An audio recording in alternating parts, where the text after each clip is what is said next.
ახლა მივიდივართ სტრასბურგში და წამოდით ჩვენთან ერთად დაგათვალიერებინებთ ამ ულამაზეს ქალაქს.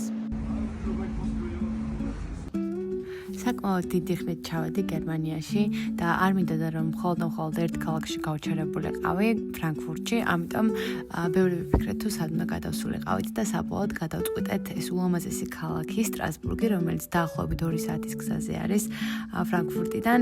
ძალიან მალე გავიდა ეს დრო იდეალურად ვიმგზავრეთ. თან იმდენად საყვარელი და ლამაზი ქალაქი არის, რომ აუცილებლად ღირს ერთხელ მაინც რომ მოინახულოთ. ერთ-ერთი ჩემი ფავორიტი ქალაქი გახდა, ძალიან ლამაზია, როგორც ხედავთ კადრებში. ჩასვლიდან მალევე ავედით სასტუმროში, რომელიც იყო იდეალურ ადგილას, ანუ ცენტრში, ზუსტად კათედრალთან.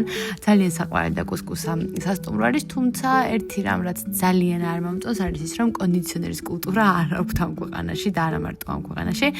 ჩამოვედით სასტუმროში. ვერსად ვერ ვნახეთ კონდიციონერიანი დაწესებულება და ეს ის პერიოდი, როცა ძალიან ცხელოდა.